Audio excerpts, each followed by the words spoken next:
Bayangin kalau kamu jadi Belanda di tahun 1949. Udah punya senjata modern, pasukan terlatih, tapi gara-gara seorang perwira muda Indonesia bernama Basuki Rahmat, kalian dibuat kelabakan. Saking paniknya, Belanda sampai nurunin pasukan elit mereka yang disebut Tiger Brigade atau Brigade Harimau. Semacam raider paling tangguh yang mereka punya, cuman buat satu misi, memburu Basuki Rahmat hidup-hidup. Cerita ini dimulai ketika Mayor Basuki Rahmat, Komandan Batalion 16, melancarkan serangan umum ke Padangan dan Bojonegoro. Padangan berhasil direbut dan pasukan Belanda terpaksa mundur ke Bojonegoro. Walaupun Basuki Rahmat gagal menguasai kota Bojonegoro sepenuhnya, tapi efeknya luar biasa besar. Belanda kelihatan gak sanggup ngontrol keadaan. Orang-orang yang sempat berpihak ke Belanda jadi ragu. Banyak di antara mereka akhirnya ninggalin Belanda dan kembali ke Republik. Situasi ini bikin Belanda makin kritis. Akhirnya Belanda nurunin andalan mereka, Tiger Brigade. Pasukan ini punya reputasi sadis sekaligus efektif.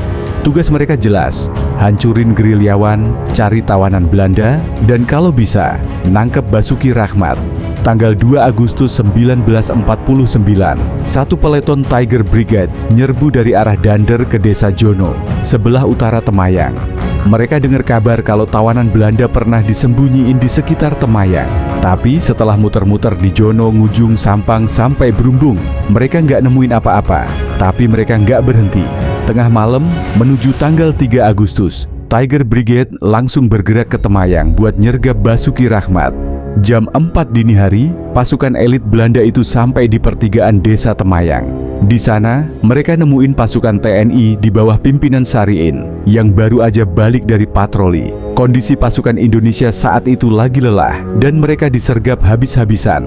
Tiger Brigade menyerang dengan tusukan sangkur dan tembakan otomatis. 8 prajurit TNI gugur, 4 orang luka parah. Tapi meski brutal, mereka gagal nemuin Basuki Rahmat dan juga gagal membebaskan tawanan Belanda. Frustrasi, pasukan Belanda akhirnya bakar rumah-rumah di desa itu, lalu balik lagi ke Dander.